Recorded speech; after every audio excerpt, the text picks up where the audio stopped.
ওং নমঃ ভগবতে বাসুদেবায়। শ্রীমদ্ ভগবদ গীতা ষোড়শ অধ্যায় দৈবাসুর সম্পদ বিভাগ যোগ। হরে কৃষ্ণ। আজ আমরা 7 নম্বর শ্লোকটি শুনব। প্রবৃত্তিং চ নিবৃত্তিং চ জনানা বিদুরাসুরাঃ ন শৌচং নাপি চ আচারো ন সত্যং তেষু বিদ্যতে। অনুবাদ: আসরিক স্বভাব বিশিষ্ট ব্যক্তিরা ধর্ম বিষয়ে প্রবৃত্ত এবং অধর্ম বিষয় থেকে নিবৃত্ত হতে জানে না।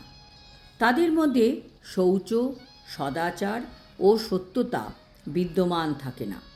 তাৎপর্য: দুটি বিশেষ গুরুত্বপূর্ণ শব্দ প্রবৃত্তি ও নিবৃত্তি, যাদের সাথে আমাদের প্রতি মুহূর্তে চলতে হয়। বেশিরভাগ মানুষ থাকে প্রবৃত্তি মার্গে, মানে জীবনকে ভোগ করার জন্য বিভিন্ন সিদ্ধান্ত গ্রহণ করা। কিন্তু আমাদের উচিত প্রবৃত্তি মার্গ থেকে নিবৃত্তি মার্গে গমন করা। নিবৃত্তি মানে নিজের উপর কন্ট্রোল। যেমন একাদশীর দিন আমরা নিজের উপর রেস্ট্রিকশন রাখি, সেটা হচ্ছে নিবৃত্তি মার্গ। চাতুর্মাস্য ব্রত, দামোদর ব্রত ইত্যাদি পালন করা, সব রকমের খাদ্যদ্রব্য থাকলেও তার থেকে নিজেকে নিবৃত্ত করে রাখা। আমরা কেন নিজেকে নিবৃত্ত রাখছি? ভগবানকে উপলব্ধি করার জন্য, ভগবানকে খুশি করার জন্য। এই শ্লোকের তাৎপর্যে শ্রীল প্রভুপাদ বলেছেন, প্রতিটি সভ্য মানব সমাজে কতকগুলি শাস্ত্রীয় নিয়মকানুন আছে, যেগুলি প্রথম থেকেই মেনে চলা হয়। বিশেষ করে আর্যদের মধ্যে, যারা বৈদিক সভ্যতাকে গ্রহণ করেছেন এবং যারা সভ্য মানুষদের মধ্যে সবচেয়ে উন্নত বলে বিবেচিত হয়ে থাকে। যারা শাস্ত্রের নির্দেশ মানে না, তাদের অসুর বলে গণ্য করা হয়। তাই এখানে বলা হয়েছে যে অসুরেরা শাস্ত্রের বিধান জানে না বা তাদের তা অনুসরণ করার কোনো প্রবৃত্তিও নেই। তাদের মধ্যে অধিকাংশই সে সম্বন্ধে অবগত নয়। আর যদি কেউ অবগত হয়েও থাকে, তবুও তা অনুসরণ করার আগ্রহ তাদের নেই। তাদের কোনো বিশ্বাস নেই বা বৈদিক বিধি অনুসারে আচরণ করার ইচ্ছাও নেই। অসুরেরা অন্তরে ও বাইরে শুদ্ধ নয়। স্নান, দন্তধাবন, বস্ত্র পরিবর্তন, ক্ষৌরকার্য ইত্যাদি শৌচ পন্থায় দেহকে পরিষ্কার রাখার জন্য সর্বদাই যত্নশীল হওয়া উচিত। অন্তরের পরিচ্ছন্নতার জন্য সর্বদাই ভগবানের পবিত্র নাম স্মরণ করা উচিত এবং হরে কৃষ্ণ কৃষ্ণ কৃষ্ণ হরে হরে, হরে রাম রাম রাম হরে হরে এই মহামন্ত্র কীর্তন করা উচিত।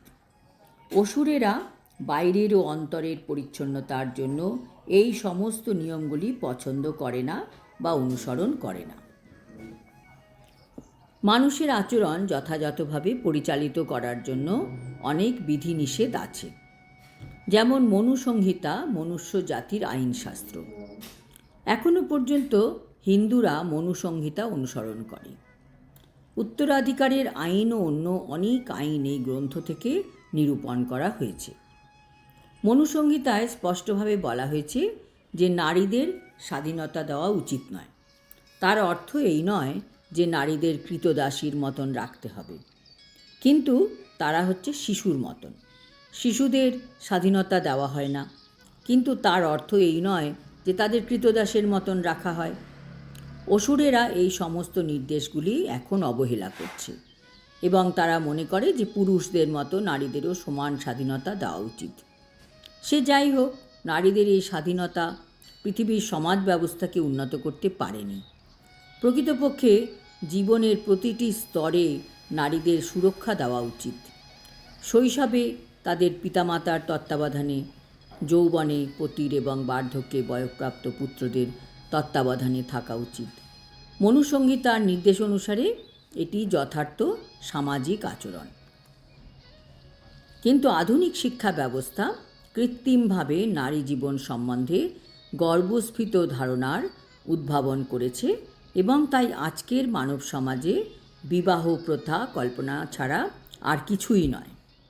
বর্তমানে নারীদের নৈতিক মানও তত উন্নত নয়।